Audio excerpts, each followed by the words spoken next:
Ryan Reynolds here from Mint Mobile.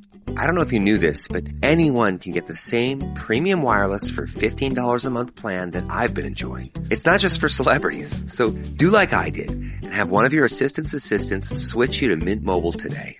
I'm told it's super easy to do at mintmobile.com/switch. Upfront payment of $45 for 3-month plan, equivalent to $15 per month required. Intro rate first 3 months only, then full price plan options available. Taxes and fees extra. See full terms at mintmobile.com. From the Fifth Quarter Studio in Madison, Wisconsin, you're listening to High School Hoops with your hosts, Steve Collins and Jake Stager. Hey everybody, welcome to High School Hoops. I'm so excited. This is going to be a great episode. We're kind of pulling back the curtain on Coaching Youth Hoops podcast again. But this is, I believe, a little bit more pertinent than some of the things that we've talked about. It's really going to dive into some of the mental aspect of coaching. Coach Bill is doing some podcasts for him. It's going to talk about cultivating resilience and strategies for building a great team culture. So I think any high school coach needs to build a great team culture, and this is a great video with the two of them talking about it. So if you're looking for youth stuff, go over and check out coachingyouthhoops.com. But let me give a big shout out to our two sponsors. First of all, Dr. Dish, the number one shooting machine on the market, bar none. They have a little bit of everything moving forward. My son, who's back from college, was in shooting today on a Dr. Dish, and it was easy to set up. I showed him in about 3 seconds, and they're innovative and they're great. And if you want to become Coaches, welcome to another episode of Coaching Youth Hoops. Today we have a guest with us, probably a familiar face. I've seen him on the show before, but we wanted to bring him back to talk about a serious topic. So this one's going to be a little bit more serious than we've done in the past. But we have coach and psychologist and professor. What else? Dad. That's good. Dad's the most right? important one. Yeah, exactly. I could have started with that. Sorry, David. So David, see, I told you I would do it. Radosevich. Oh my goodness, Radosevich. We'll have to fix that on the edit. All right. Today's topic is all about anxiety, dealing with anxiety, recognizing anxiety in youth sports. So, it is, I think, and we were talking off air, is it a growing problem? Is it a problem that is just being labeled?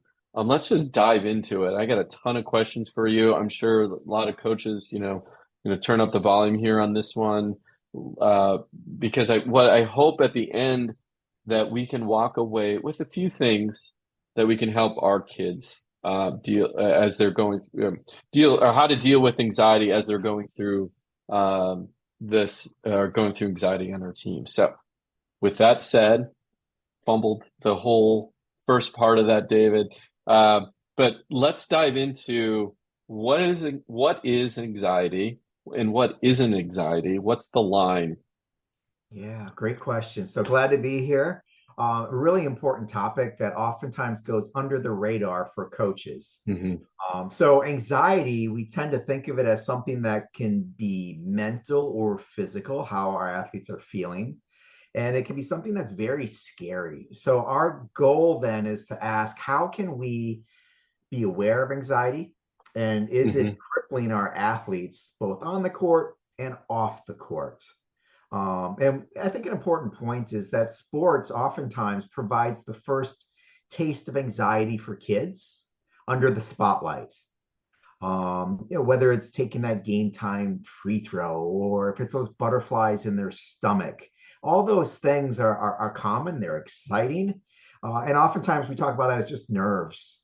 And anxiety then goes above and beyond that. And I think anxiety really gets at this notion where the fear or worry becomes so strong, and it's silent, it's hidden to us on the outside, but it's so strong, and these kids feel it so immensely that it really impacts their ability to function effectively in terms of performance on the court, in terms of performance in the classroom, how they interact with their peers. So anxiety is really a crippler when it comes to performance on all areas of life. Well, the reason I wanted to have you back on the show to talk about this is it's come up in a big way with some youth players that I've been working with. And how it turned out, I was doing a camp and I saw this girl walk in. She was, getting dressed, getting her shoes on, doing the whole thing. She was, she got there 10 minutes early, like like she's supposed to, waiting for the other group to transition out, and her group was coming in. And maybe 10, 15 minutes go by. She's with her dad, and I see them walk out. I'm like, oh, that's strange. And I was, I got caught up in doing everything that I was doing to get the camp going or the clinic going, and didn't think of anything of it. I thought, oh, maybe she got sick, maybe something came up, what have you. And what her dad told me at the next time I saw him was she just got this sick feeling because she didn't see any of her friends there, and she wanted to leave.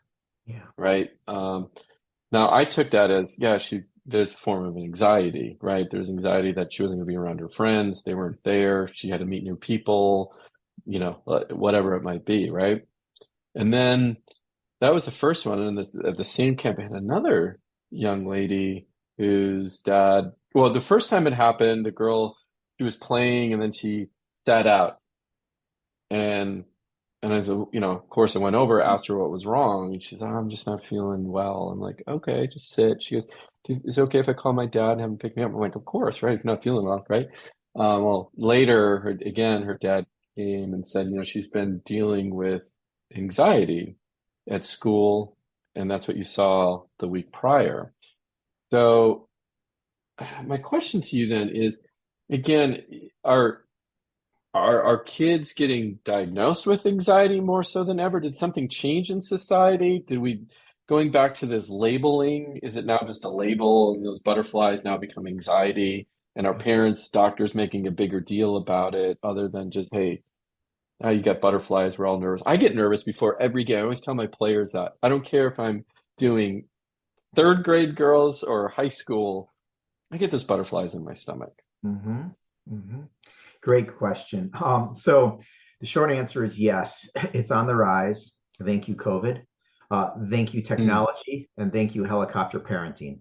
So those are three tsunami forces that have actually contributed to an uptick in the amount of anxiety. So there's one survey, I believe out of 2020 from the National Institute of Mental Health, that found 1 in 3 teenagers between the ages of 13 and 18 are going to experience anxiety at some point in their lives, and many are experiencing now.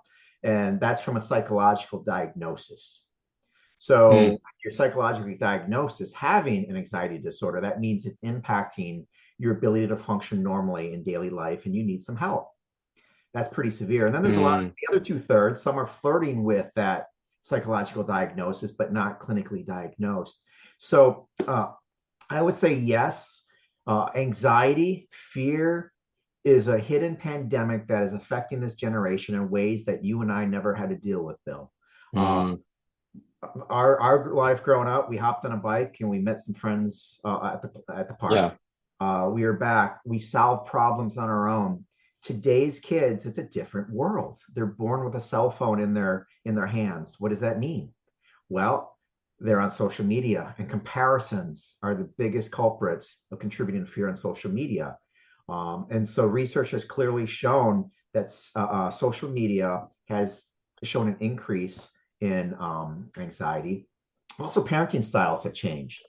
As the world becomes scarier and dangerous, and we look at school shootings and all these other things, parents tend to hover a little bit more.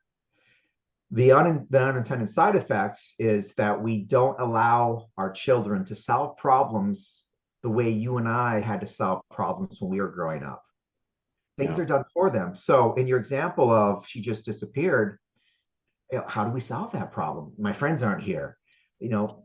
you and I might say, well, they might be here in 2 minutes. They might be here in 5 minutes. How can I just be at peace and get ready and go shoot?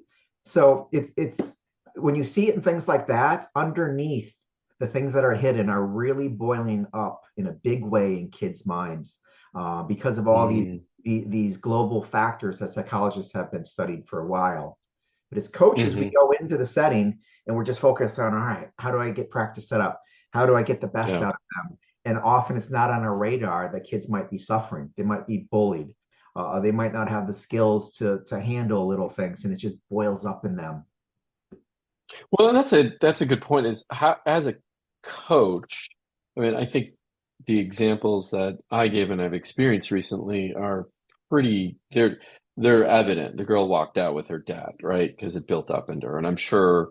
I have a daughter and, she's precious to me and, I try to walk that line where I'm like, okay, you're here, quote unquote, deal with it. Right.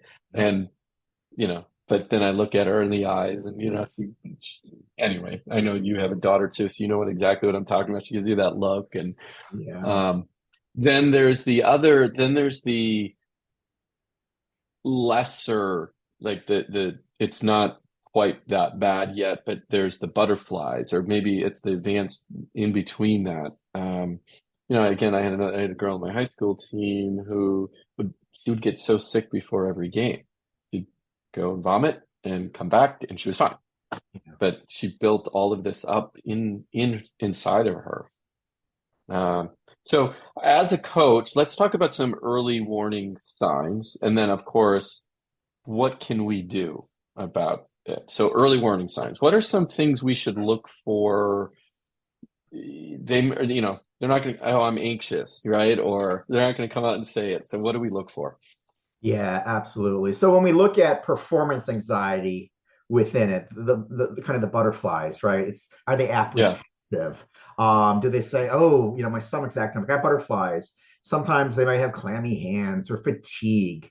Or muscle tension. So those are, some of the common symptoms in the performance situation. So outside of that, when we look at anxiety, we may find people to withdraw. They might not be able to hold a good conversation. They seem distant. And sometimes that's confusing. Are they just shy? Are they not? So we look for consistent behavior over time. It's like, wait, they're a little more quiet than usual. And so, on my teams, I noticed differences on big test days in the school. I'm like, wow. Oh, yeah. Good point. Everybody seems to do well. Am I going to get yelled at by my parents, et cetera? So expectations are so high and it's noticeable, but being on the radar, fortunately having a daughter, I know, they had a test today, so I can kind of forecast. So there's things we can do. Be aware of some of those signs. Do you notice changes in behavior from the norm? And then don't focus setting high expectations right away. I like to kind of create a fun environment, whether that's music. Music is a great way to get them to relax, loosen up as kids. So maybe just have something playing as they warm up. Another great thing coaches can do after the awareness is always focus on praising effort over results. To me, that's the first principle rule of thumb. So avoid giving instructions that really put extra pressure on your athletes. So we have to score on this play. No, you really don't. We just have to show up, do our best, and run the play to the best we can. It's not the end of the world if we score, we don't. Yes, we want to, but how we phrase things, effort is important. You must have different parents in the Midwest than we do out here in the West, because we need to score every time we touch the ball, no exception. It's alive and well, but I think as a coach, I hear your point though. No, you're absolutely right. Well, and that actually brings up a good point too. And sorry to cut you off, but as you were talking about, the parents are a huge cause of it as well. And I think sports brings it out even more. We see, we hear, we see, we experience the ugly side of sports and sport parents. And what can parents do themselves? What should they do? You talked about coaches we should applaud the effort, right? Right. I'm assuming same thing for parents. They should applaud the effort. Yeah. But, we have, in our area, it's, the pressure to perform in the classroom, the pressure to perform on the court, right? The profession, and, the pressure to get into a great school, right? All of that is a buildup. And, some kids can handle it really well and some can't. Okay. Long-winded way of saying, well, what do we do if we're a parent, our kids are playing sports? Yeah. This is I think the best advice I can give a parent. There's a lot of advice, but this one I think is golden. After the game, the first thing a parent should say to their kid is, boy, I really enjoyed watching you play. Yeah. Period. But man, that coach, he doesn't know how to coach. Is that the second thing they say?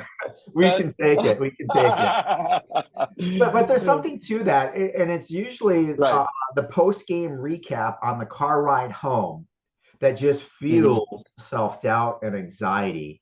Because oftentimes parents are living out their dreams again through their kids. And, anybody can be a great Monday morning quarterback, or you should have done this in the game. But it's not our show. We've had our day in the sunlight when we are doing youth sports. Now it's their chance to learn how to solve problems in the moment, how to deal with adversity, how to celebrate wins successfully.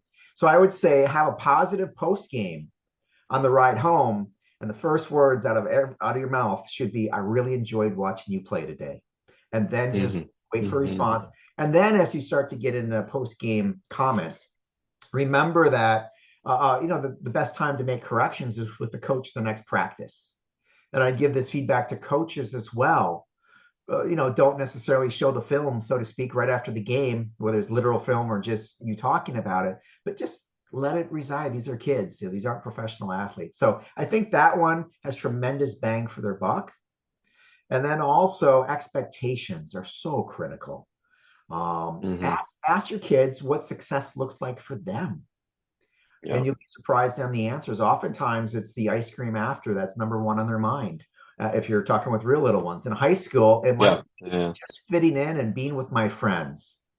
So asking them what success means for them and setting expectations off of that as a starting point, as opposed to imposing, how many points you score a game, how many rebounds you get. That stuff's all nice, but at the end of the day, they can't always control that.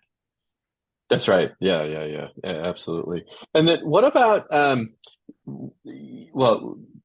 the relaxation techniques? So, one of the things that I created out of this, I saw this in my own son's performance, was what we talked about was the red dot, right? And so the red dot is this combination of the game on the court and winning the game in your head.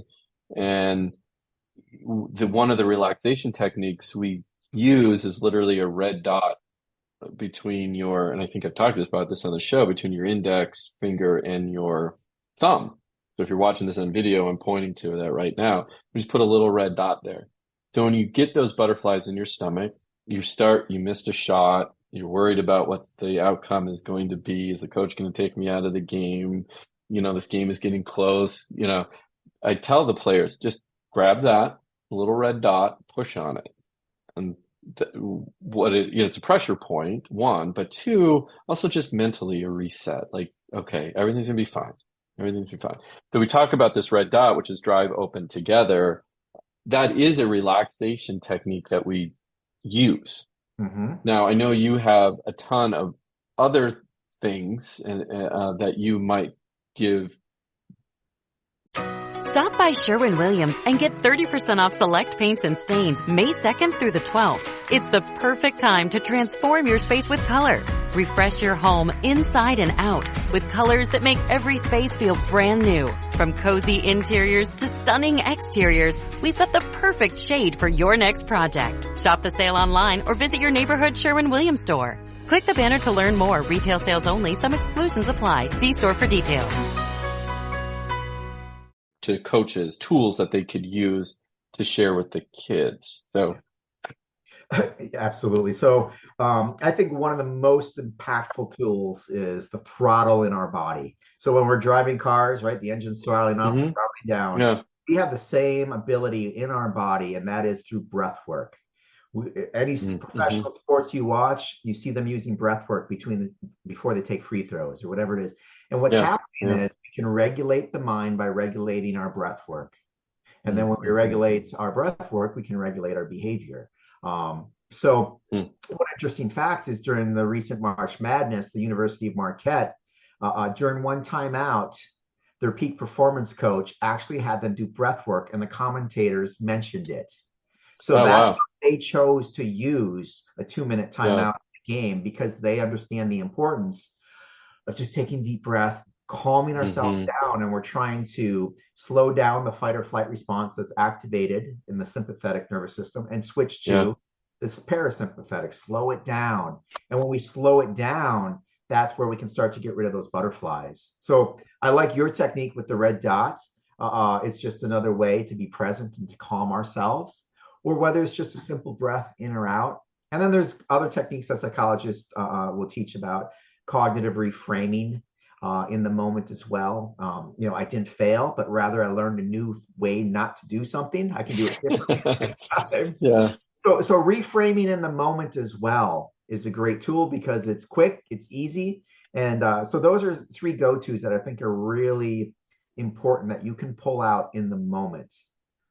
But in practice, there's things you can do to set the stage for this. Okay. And what? Like Yeah, I'd love to hear. Yeah. yeah. So we already talked about praising effort over results. That builds Hmm. the culture that I show up for efforts because I always can't Hmm. control the uncontrollables, the scores, things like that. The second thing I would tell coaches is focus on muscle memory. So a lot of studies have shown that when we stay out of our heads when we're performing acts, we create muscle memory, and that muscle memory then, when it's just second nature, we can perform better. So the classic is Michael Jordan shooting 1,000 shots a day in the off season. It's Mm. muscle Mm. memory. Why do you think Steph This Curry is is so right. great? It's Yeah. muscle memory. Right. The second part, I would say, in practice, try to simulate game day as much as you can, whether that's piping in noise or the pace, game speed, or how you do your substitutions. So those are some great efforts: praising effort over results, muscle memory, and then simulate game day in practice are three ways Mm. to set the stage for us to deal with those butterflies more productively. That's awesome. That's good feedback. And what about the athletes themselves? You talked about breath. If they have a game coming up or they're feeling anxious, um, would, 'cause I imagine these things are, it's a muscle, right? And you have to practice it and use it and over again until you just get better at it. But how does a young athlete recognize that, okay, I'm getting anxious? Mm-hmm. Okay, that's awesome. So let's keep going on for a second. But before we do that, let's go over and hit pause on the podcast here and leave a 5-star review. We would really appreciate that. Also, go over and check out teachhoops.com for coaches who want to get better. 14-day free trial. If you are struggling as a coach, if you need help, if you just need resources, teachhoops.com is your answer. 14-day free trial. All right, let's get back to the podcast. Mm-hmm. And then what are some tools that they can use right away, okay, this is just, it's just a game and we'll be fine at the end, whatever. You know what I mean? Absolutely. And I would give them the same advice I've given some athletes at the Olympic level and a few professional Hmm. athletes sitting in their respective Hall of Fames right now. Same advice. One, that's great. Those feelings are a warning signal. What you do with that warning signal is where Mm. success happens or success doesn't. So I actually embrace anxiety, and the greatest athletes in the world embrace anxiety as, oh, that's a warning signal. Now I can make changes to how I'm going to handle the situation. So it's the old Bruce Lee quote, be the water, right? So the idea is if an opponent's coming at you with force, don't freak out, just use that momentum to your advantage. And those athletes Mm-hmm. who can, when they start feeling their heart pounding faster, their hands getting clammy, they say, that's it. Let me take a deep breath. Let me cognitively reframe this. Let me trust my talents. I've done great things. I've done hard things in the past. I can do them here. We practice this. I've got this. I trust my teammates. So those are some good things. I also am a big fan of imagery. Some people call it visualization. Visualization is Mm-hmm. usually just one sense, but imagery takes in all the senses. So I will routinely tell athletes in practice, let's engage in imagery. Think about a time when we had a wonderful victory. How did it feel? What were the smells? What did you sound? How are you feeling inside? And just a few moments of engaging in mental rehearsal or imagery is a great way as well for people to experience those emotions at fast heartbeats, maybe a little bit of butterflies in the stomach. And I say, butterflies are great. It's our job to get those butterflies to fly in formation. And that's the mark of someone who can control that anxiety. It's foolish for a coach to say, we can't have anxiety. It's part of the human experience. We have to Right. embrace it. It's the fuel to get us going. But those who use adaptive strategies can use that fuel for good, as opposed to maladaptive strategies where they shrink under pressure and they choke. Now, is this kind of like the flight or flight feeling? Is it the same? Is that anxiety where you're you're going to be chased by a lion, right? I'm going into a game. Is that the same thing? It is. Similar That's thing? that's how we're wired. So Yeah. stimuli comes at us. We quickly the Hmm. fight or flight response kicks in, and we have to determine, is there a risk or isn't there? Right. So Yeah. obviously, with the lion coming at us, unless it's the Detroit Lions, then we're not too scared. No, I Yeah. joke. but Nice is joke. I love that. That's great. but is it coming at us? And then we kick in. But in a game situation, that same fight or flight response can kick in, but people can realize, oh, I've seen this before. It's a different zone. It's a different man coverage. Or I haven't seen this athlete, they're 4 inches taller than they were last year. Whatever it is, we process that. And those who are able then to, let me calm myself, let me think, oh, coach taught me this. I can reframe that and then use the skills that are taught. So it's Hmm. those microsecond adjustments are what separates people who can deal with anxiety from those who tend to get tripped up by it. Yeah, no, that makes a lot of sense. And what about resources and tools available to coaches? Yeah, so we're partnering right now with you to provide some Yeah. resources as well. So that's going to be a great one that you can get in the practice plans. And then beyond that, there's some great articles on sports psychology pages as well about what to deal with signs of performance anxiety. In particular, understanding that how can I thrive under pressure? And there's cognitive strategies and physical strategies and then emotional support strategies. And I think as a coach, it's important to say, all right, how can I help uh, um, my athletes relax their muscles? How can I help them use imagery or music or Mm, visualization? How can I change their thinking when I hear comments like, I suck at this, I'll never be great? That's a challenge as a coach to say, no, you're just not as great as you want to be yet, but boy, we're going to practice hard and get you better. Um, Obviously, exercise is huge, but sports is fueled by it. yeah. I would also emphasize, how are they eating? I've had so many athletes come starving Mm, to hmm. practice. So, I took out a second mortgage on the house to bring snacks to the practice every day. But I thought it's a small price to go Costco, and if I spend Yeah. $50, that's going to last me a couple weeks. And they were just ravenous, like they were teenage boys, Yeah. these pretty girls. And then I would also say, take time to recharge. So as the athletes are coming from school, I say, have they had a chance to recharge? Because they're wired. They might have tests or just learning and Right. social pressures. So I always make sure I give them a chance to unwind. So I just kind of let free play time at the beginning of practice with a little music going if Oh, possible. that's a good idea too. Yeah, yeah, And if the team's small enough, I will spend the first 10 minutes going to every single athlete and just asking, hey, did you learn anything in school today that you can stump the coach? Or, hey, how was your day? What was the best thing that happened? So I try to make one personal connection just to humanize it. And so they're not going from a highly charged environment to another highly charged Mm. environment. The mind has to settle and reset for us to be optimal performance. No, well, I hope this doesn't come. Well, I'll just say it. I've noticed a difference between boys and girls, Mhm. and the way I do practice and start practice. And some people like, no. Like I noticed that when I have better practices, um, and again, I see this more in the girls. If we get together, we talk, or they get together and they talk, or they talk and stretch at the same time. And that conversation, I mean, you alluded to that by, that you take the first few minutes and talk, and connect with someone. Um, is that a thing? I mean, is there a difference between men and women when it comes to anxiety and having to going from a charged environment and kind of slowly getting into a potentially another charged environment, kind of ramping up? So a couple layers to that onion. The first one I'll peel is the common denominator, and that's our physiology. Physiology is Okay. the same in males and females. So that fight or flight response, how we get anxious, et cetera. So the biological mechanisms by which we calm ourselves are the same.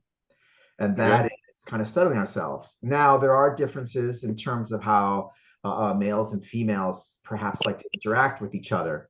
Stereotypically, females may talk more, right? And boys may be more action oriented. And the research shows that unfortunately, females experience anxiety at higher rates than males, especially at the Hmm. teenage years. So we Yeah. have to do that. So I guess as a coach, I would say, how can I meet them where they're at? And so Yeah. if letting off steam is just free play, shooting free throws, cracking jokes with each other for the guys, then ride that out. And if for the ladies, maybe it's more chit chat, then I, as a coach, should probably give the space for that to occur, knowing that that's going to serve me better as a coach because I can manage their energy levels that they're bringing to the practice. Yeah. No, that's great advice right there. And so coming back kind of full circle, and I want to highlight something you brought up and you touched upon, which is this is to benefit all the coaches. I met David through actually basketball practice plans, and he's a customer, and we started chatting online, and we got together, had these conversations because we knew there was a hole to fill, and that hole to fill is this game in your head. And what we want to be able to deliver to coaches is a way for them to recognize a lot of these issues and speak to them in practice because it does affect playtime. So, today we're talking about anxiety, but we're coming out with modules that is going to talk about communication and confidence and conflict resolution and a number of other ones. Because I feel that, we talked about with COVID, things have changed these are the stuff that as coaches, if we're looking to change lives, these are life-changing things that we can help our kids with. So David has come up with the curriculum and these exercises and his team as well. And we're going to tackle these topics one by one through this podcast and arm coaches with the information they need to help their kids and their athletes work through some of these issues. So I'm excited about that. I'm excited about, coaches be able to have a blueprint in front of them that they can just look. 'Cause we're not psychologists like you. This is your study. This is your passion. This is what you love. We're coaches. We love basketball, right? But we know the mental side of the game. And if we can improve the mental side, even with the young kids, we know they're going to be better people and better players. And that really, truly is should be our goal as a coach. But with that said, let's recap. Okay. So, give me 3 things, bullet points of what an athlete can do to deal with anxiety. Give me 3 things that a parent can do and 3 things that a coach can do and there might be obviously some overlap, but let's just go through. So let's start with the kids first. What can I do as an athlete if I'm starting to feel anxious? Yeah. 3 bullet points. Yep, absolutely. The first is manage your nervous system. Okay. And breath work is a great way to do that. You're in control of your body and your physiology, and then your physiology will influence the level of anxiety. So I'm a big fan of just a simple breath. I'm a big fan of cracking jokes. I'm a big fan of connection with other teammates as ways to get out of my head with the anxiety and worry, and then do something that's more positive. The second tip I would give for athletes is set realistic expectations in terms of how you set goals for yourself and your team. And that's important. And then that ties into, how do you measure success? What does success look like? Is it learning new skills? Is it having fun? And then another tip I would say is try to do one hard thing a day. How can you build that mental toughness?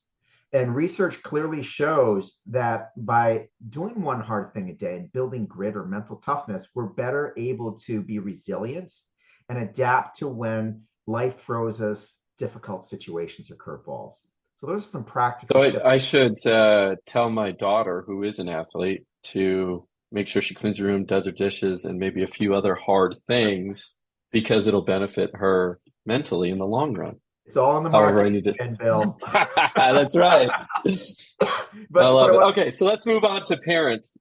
Now, what are 3 things that parents can either help their children through, or I guess not make them so anxious when it comes to sports? Yeah, for parents, I tell you, model the way. Kids pick up so much. So they experience frustration. That's one of the biggest causes of anxiety. How is the home life going? Are expectations too high? Are mom and dad fighting? Do I see all of this? So model the way and how we cope with challenges. Kids are sponges. They pick it up quickly. The next element I would say is be generous. The world is changing in ways that we did not have to deal with as kids. I mentioned the social media, the amount of pressure on kids. Right. So I'm a big fan of limiting social media for kids as much as possible. I know it's tough to completely wipe it out, but can you put constraints on it? And the third part I would say is be curious over being judgmental. So in particular, that's where my comment about saying after the end of the game, I really enjoyed watching you play. That sparks open conversation and say, what did you like most about your performance tonight? What was the most fun? Or if there's one thing you want to work on for next practice. So being curious sets a stage for conversations with kids and parents, much more though, and said, you had 4 turnovers. What were you thinking? So those are 3 things I would say for parents, and I can guarantee you that's going to grease the wheels for better conversations, and then also to enhance the relationship. And I think just to put sports in its place, it's a wonderful resource we as humans have to learn new skills, to stay in shape and form connections. It's not a direct ticket to the NBA. And so parents often need that realization. Well, you just, and I know we're going to go through in this, we're doing a recap, but I just thought of another question that I often think about is, and maybe not so much at the younger levels, but it does happen. The anxiety is that keeping stats, okay? And it's either, like you said, the turnovers. Oh my gosh, I caused 12 turnovers by myself, right? Or our team did, or anxiety over not scoring, or somebody else is scoring more, and anxiety over playing time. But playing time is different. Let's just talk about the stat side of the stat sheet, right? And 1 through 12. Now I look at that, player 1 through 12, and player 1 scored 20 points, and then so on and so forth, and maybe the 12th player scored 0 points. Rebounds. I always try to highlight something for the players, but at the same time, I'm wired where if I was number 12, I'm like, that's never going to happen again. Like, I'm going to try, I'm going to make sure, not that I'm always trying to score, but I'm going to make myself better to, maybe look at one of those stats lines where I'm not so good. So measuring from a coach's perspective, what we need to measure to help us improve might be causing anxiety in the kids we serve. Mm-hmm. Great So, question. yeah. So I would say, one, feedback should be a gift.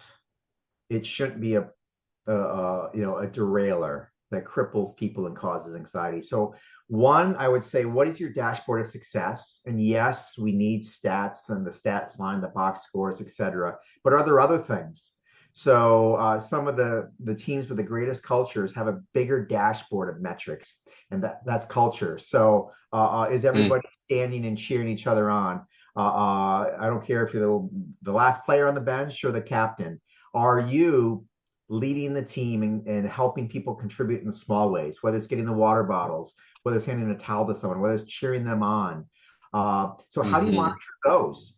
And you can get an assistant to keep track of that. And that's always fun to do. There's notable examples of college teams that only give stickers on the helmets in football for team metrics, not individual metrics. Your red dot philosophy, that should be the most cherished award that athletes can receive. So what contributes to getting that red dot? So feedback is a gift, but most people don't feel that way. They think feedback is judgment and condemnation, which contributes to my anxiety. So us as coaches have to frame it. We can't get better without feedback, but here's more than just the box score. That's important, don't get me wrong. But other things I think are more important, those skills that matter after the ball stops bouncing. And that's where we really want to get over the long haul. Yeah. No, that's great advice. Okay. Last one, coaches. What are 3 things coaches can do? Yeah, so we talked about praising effort for results. Yep. We talked about muscle memory, so let them practice, so it becomes second nature. And then we talked about try to simulate game day as much as you can so that they get the feel for it. And I'm going to throw in a 4th one because it's so important, that post-game, bonus. Positive post-game, both for the parents and for the coaches. So, give me what would be a post-game activity, or what would a post-game look like in the perfect situation? Yeah, ice cream, cookies. No, no. So it varies, but there's one common thread I usually recommend as we wrap up, whether I have 30 seconds or 2 minutes before the little munchkins run off. Yeah. So different in high school, you can control them. I usually go around and say, what's one thing that you did great at? And then what's one thing we can work on practice? And it's usually one word. I just go around quick. And then I always end, I'm really glad I was your coach and I got to see you play today. And then that's it. So some variation of that, upbeat, positive, and have everybody go around. So someone might say one thing positive, one thing they can improve on, but I want to see smiles, whether you lost by 40 or you won by 40. What came up for me using that situation, and maybe this was a culture thing that I needed to deal with, was, when I said, give me one thing that you thought you did well, or even give me one thing you thought a player on your team did well. Yeah. Okay. I got the feedback, which is really interesting, of, Coach, after we lose, we don't really want to talk about the things we did well. We're just not in the mood to talk about it. Right. And, I'm no different on the podcast than I am with my team. I'm pretty positive with them. So that kind of caught me off guard. Yeah. So anyway, with that, what would you have done, or what are your thoughts on that? How could I have helped to change that situation? Yeah. My guiding principle as a coach, I'd rely on that and say, what is the culture I'm trying to build? Am I trying to build a culture where people shrink under pressure and don't want to talk about that?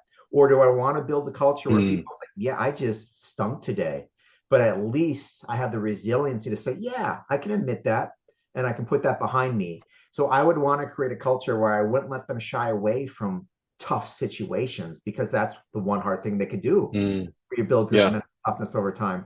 This isn't a one-off. And I think as coaches, oftentimes we see these kids say, all right, I get it, you're hurting. But that's an opportunity for us as a coach to rise above and say, I feel your pain, but tomorrow's going to be better. And let's just focus on one thing we can do next time that's even better. And if they don't come up with it and say, as the adult, as a coach, maybe we plant the seed and say, and always a team focus, not an individual. All right, as a team, we didn't box out very well. So we'll spend a little more time making sure our footwork is good and we get the right leverage. And don't worry, we'll get this next time. So as a coach, we have to adjust and read the room, but not let them shrink under the pressure. Yeah, that's good. That's good advice. Coach, this was awesome. Yeah. I appreciate you taking the time and sharing with us. I learned a ton. I'm going to go back, take some notes on this one because I just think it's such a as coaches, for most of us, we're not trained to deal with this or look for it or how to handle these situations. So this was meaty, thick, and I look forward to our future conversations as we dive into the mental side of the game. So we're blessed to have you on the show. We appreciate it. Keep up the great work, and we will see you soon. All right. Thanks for the time. It's a pleasure as always. All right, Coach. Take care. Yep. Bye now.